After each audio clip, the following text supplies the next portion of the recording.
Hi friends, welcome to Venky JP channel. இப்போ நம்ம கிச்சனை டீப் க்ளீனிங் எப்படி பண்ணலான்னு பார்க்கலாம். இந்த மாதிரி தான் ரொம்ப மெஸியாக இருக்குது.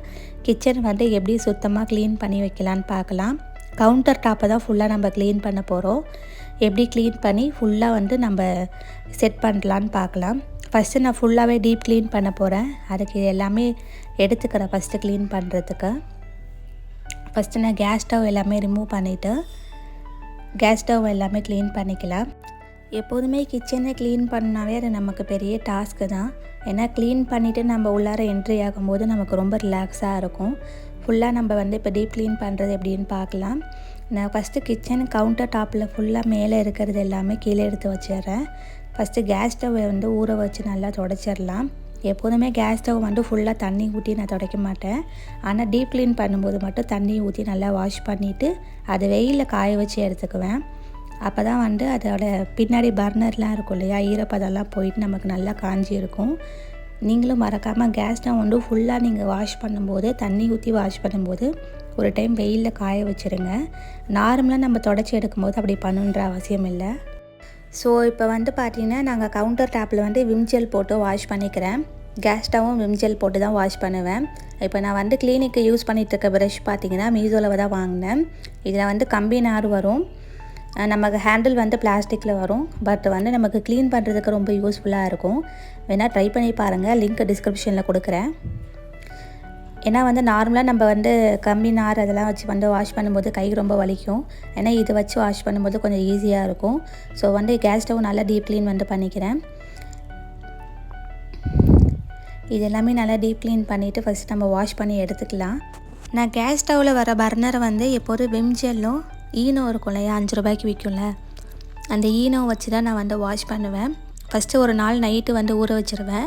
மறுநாள் எடுத்து அதை க்ளீன் பண்ணும்போது நல்லா பளிச்சுன்னு இருக்கும். இப்போ ஃபுல்லாகவே கவுண்டர் டாப்பு டைல்ஸ் எல்லாமே கழுவி விட்டாச்சு.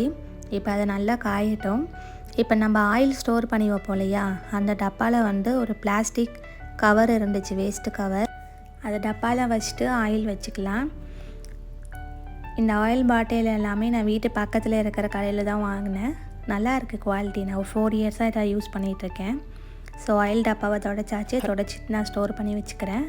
ஒரு பாட்டிலில் நல்லெண்ணெய், ஒரு பாட்டிலில் ரீஃபண்ட் ஆயில் வச்சுருக்கேன். இது தோசையை ஸ்ப்ரே பண்ணுற டப்பா. இது நல்லாயிருக்கும். இது மீஷோவில் தான் வாங்கினேன். 110 ருபீஸ்க்கு வாங்கினேன் நான் வாங்கும்போது ஆஃபரில்.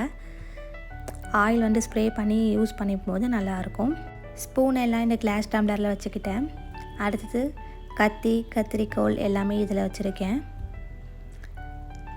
இது மசாலா வைக்கிற ஐட்டம்ஸ்லாம் இங்கே வச்சுருக்கேன். பட் இதுவும் கொஞ்சம் மெஸியாக இருக்குது. இதையும் க்ளீன் பண்ணிடலாம். எல்லா டப்பாவும் ஃபஸ்ட்டு எடுத்து தொடச்சி வச்சுக்கிட்டா போதும்.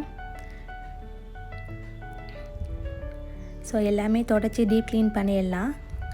நான் இந்த செல்ஃபில் வால்பேப்பர் தான் ஒட்டியிருக்கேன். பிளாக் கலர் வால்பேப்பர் மீஷோவில் வாங்கி தான் ஒட்டியிருக்கேன். ஸோ அதில் வைக்கும்போது இன்னும் நீட்டாக இருக்கும் இல்லையா. ஃபுல்லாக நான் கிச்சனை க்ளீன் பண்ணியாச்சு. டீப் க்ளீன் பண்ணி இப்படி தான் என்னோடய கிச்சன் இருக்குது. இப்படி தான் நான் மெயின்டைன் பண்ணிகிட்ருக்கேன். இப்போ ஓவராலாகவே கிச்சன் கவுண்டர் டாப்பை க்ளீன் பண்ணியாச்சு. க்ளீன் பண்ணிவிட்டு நான் இப்படி தான் செட் பண்ணியிருக்கேன். நம்ம க்ளீன் பண்ணிவிட்டு எல்லா நாளும் இப்படி மெயின்டைன் பண்ண முடியாது. பட் நம்ம சோம்பேறி பார்க்காம அப்பப்போ நம்ம சமைச்சிட்டு தொடச்சி க்ளீன் பண்ணி வச்சிட்டோம்னா இதே மாதிரியே மெயின்டைன் ஆகும். மேக்ஸிமம் இங்கே ஸ்டோர் பண்ணி வச்சுருக்கிறது எல்லாமே மீஷோவில் தான் வாங்கினேன். இந்த masala item, tea, coffee, sugar அந்த டப்பா எல்லாமே மீஷோவில் தான் வாங்கினேன். இது மீஷோவில் வாங்கினது தான், பருப்பு போட்டு வச்சுருக்கிறது. இது டிமார்ட்டில் வாங்கினேன். 69 ருபீஸ்க்கு கொடுத்துருந்தாங்க. நல்லா இருந்துச்சுன்னு சொல்லிட்டு டிமார்ட்டில் வாங்கினேன். இப்போ ஓவராலாக என்னோடய கிச்சன் கவுண்டர் டாப்போட லுக் இப்படி தான் இருக்குது. ஸோ இந்த வீடியோ உங்களுக்கு பிடிச்சிருந்தால் மறக்காமல் லைக் பண்ணுங்கள், ஷேர் பண்ணுங்கள், சப்ஸ்கிரைப் பண்ணுங்கள் ஃப்ரெண்ட்ஸ்.